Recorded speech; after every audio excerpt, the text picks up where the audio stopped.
With Lipowski graduating in December, the station has already announced his successor.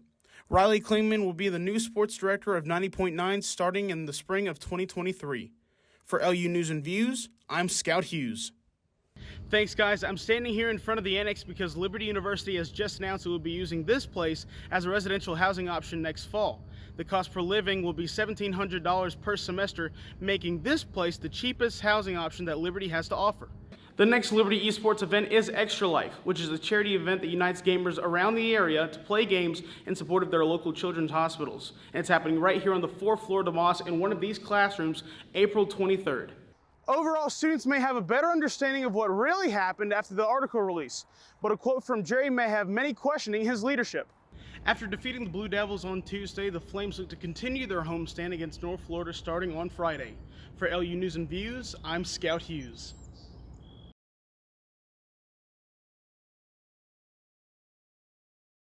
With Shake Smart opening up, this puts the natural smoothie place out of business.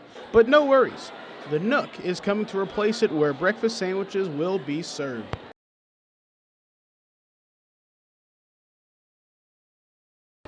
While everyone can't wait for the weekend to be here, students travel and line up outside the Vine Center where Pastor Louis Giglio gives his message to all for the final campus community before spring break. God said to Abraham, I've seen your faith, and because you have... I went ahead and asked LU students what the message meant to them going into spring break. We're going to be away from school, we're going to be back at home hanging out with our friends again. I think any message along the lines of what we heard tonight is going to be beneficial in staying in the Word and staying in the truth throughout spring break and not losing hope of what really matters in life. Personal life and just what he was communicating to a lot of people is just the need to completely surrender like every single area of our lives to the Lord. And so personally for me, like the Lord tonight challenged me to surrender like my future and like my next steps. I also got a different perspective on how this message applies on a deeper level. Even though we're carrying all this stuff of the ascent, we finally make it. We put it all at God's feet, all at the altar, and then so now the descent is easier than it was, you know, than it was if I still had all this stuff going down. And knowing my own family too, that it can be hard to say yes to the Lord when you're going back and reverting back into that same norm. With that, we wish everyone a safe and happy spring break. For LU News and Views, I'm Scout Hughes.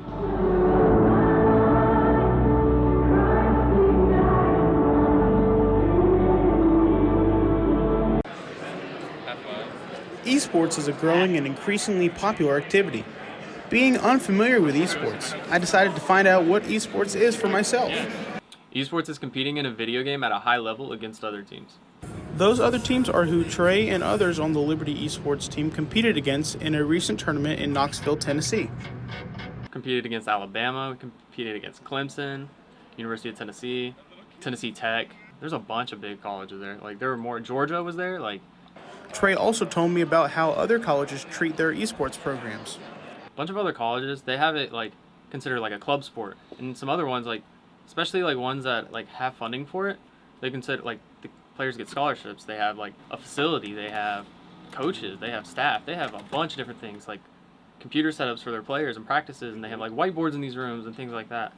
NC State just got a $16 million grant from the state of North Carolina to build a facility and have stuff like that for their esports program. So it's nothing tiny. I know a ton of people don't know about esports, but there's definitely other colleges are taking it seriously. Liberty University, however, does not take esports seriously. Trey gives me an insight on why Liberty should care about esports and why the team needs space. Think about it like this. With football, right? You go to a football game, you're excited, you're a fan, right? Esports is the same thing. You can go on Twitch and you'll see these esports events and they'll have over 1 million concurrent viewers. That's active people watching a stream. But it would be great if there was. And it's not like we need an arena. It's not like we need a stadium. A room maybe as big as the game room would be way more than enough. Trey and the other members of esports hope that the university will provide a facility or at least space, as well as proper equipment for the team in the years to come. The next Liberty Esports event is Extra Life, which is a charity event that unites gamers around the area to play games in support of their local children's hospitals. And it's happening right here on the 4th floor of DeMoss in one of these classrooms, April 23rd. For LU News and Views, I'm Scout Hughes. Liberty University in recent years has established new leadership, but the reminder of the past has been presented yet again. In a viral article published by Vanity Fair, the Follows are yet again in the spotlight, and Liberty is reminded of how their past leadership went up in flames.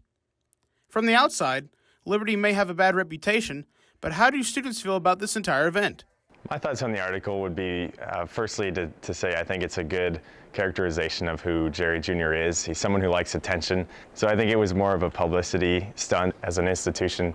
We're Liberty, we're not Jerry Falwell Jr., and I think they've done a great job moving past all of the things we saw in 2020. For me, I'm excited to move on, and I think everyone else is as well.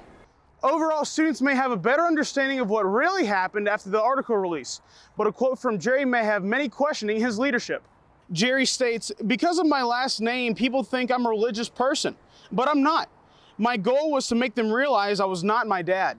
Now, given Jerry's statement, students may also believe that, and apology would be a big deal. I know he probably wouldn't be able to come back or really do anything else with the school, but apology might make a lot of the students feel just a little bit better about him taking ownership of what he did.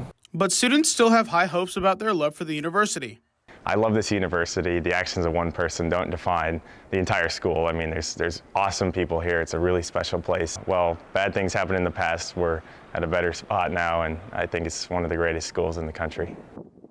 This has been Scout Hughes with DIGI 343 News.